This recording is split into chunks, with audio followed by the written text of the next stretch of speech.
Hello, my friends. Today I am back to recap the latest episode of Drag Race Season 17, Drag Baby Mamas.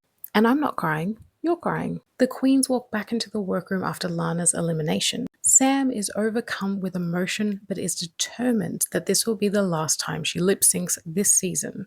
She says she still blames Lexi for not choosing her as a partner last week. Speaking of, Lexi is now officially in the Two Wins Club, leaving Jules on her lonesome with just one win. Jules feels like she's being overlooked, but she is confident that she will make the top four. So it's a new week in the workroom, and Rue announces that for this week's mini challenge, the Queens will be playing a game called Spill the Tea. I'm pretty sure something similar was done last season, and Saphira won. Correct me if I'm wrong. Anyway, the basic premise is that Rue will ask a question like, who is the fiercest, for example, and whoever votes for the majority gets the point. Whoever gets the most points wins. Jules is voted across the board as the one most likely to go home next. Ouch. And Anya ends up winning with 10 points.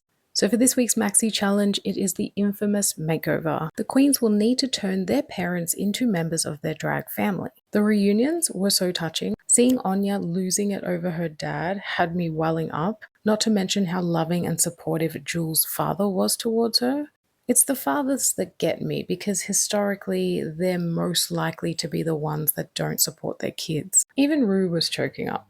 As they prepare, Susie's mother, Susan, does not have the get up and go that her child was hoping for. Having said that, Susie was very committed to making her mum comfortable in this episode, and that was very sweet. We learn more about Anya's childhood in this episode. It turns out that her father has been in and out of prison for most of her childhood, missing a lot of important moments. And he's been in and out of prison because he robbed 5 banks. I mean, that's kind of impressive. They make a joke about how his drag name should be Rob Hurt a Bank.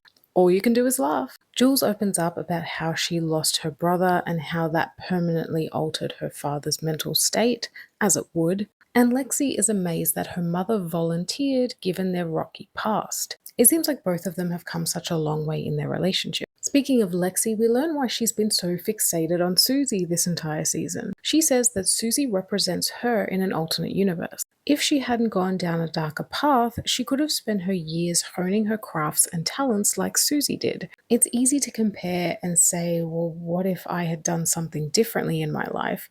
But at the end of the day, Lexi is on Drag Race and she made top 5. You can still get to the same outcome, but do it in your own way and in your own time.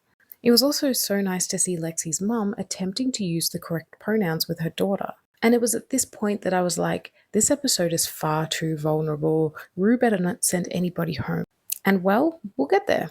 I also want to mention that it was nice to see some vulnerability from Susie in this episode. I feel like she hasn't been very popular online lately, and I think seeing her getting emotional about wanting a close relationship with her parents will garner her a lot more support from the fans. So on the main stage this evening, we have Rue looking amazing in this metallic dress. We have Michelle Visage, we have La Roche, an extra special guest judge, June Diane Raphael. Category is Drag Family Resemblance, and I gave my top 2 to Lexi Love. I die hard loved Lexi's wig. It made me gasp. I think this color looks so good on her.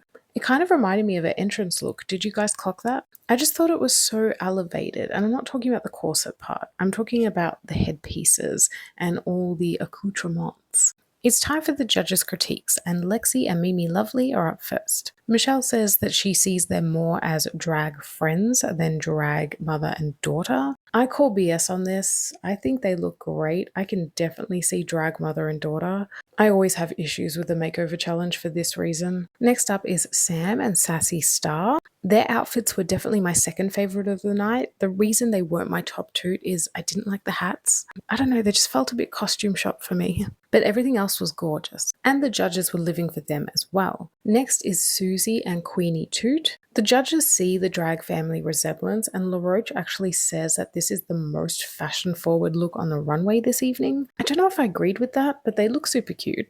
Next up is Jules and Salchicha. They are told that their outfits weren't super flattering and they looked a bit lazy and pedestrian. I definitely agree, this was not my favorite look, but I did like the colors. I do love a pastel purple and blue moment. And last but certainly not least, we have Anya Nerve and Nanya Bidness. I think they definitely delivered the most fun on the main stage, but the looks were not good. Michelle says the drag family resemblance wasn't there. I mean, the way Michelle has used that particular critique over the years should be studied because it's never consistent.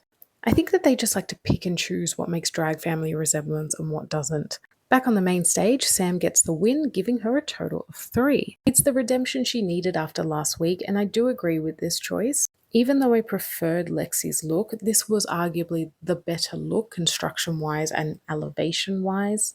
Lexi and Susie are made safe, which means it's down to Anya and Jules to lip sync it out. They performed to I Thing by Amarie. This was such a good lip sync, one of my favorites of the season. Anya kicking Jules's wig was iconery at its finest, and Jules was tearing it up with an effortless reveal and splits.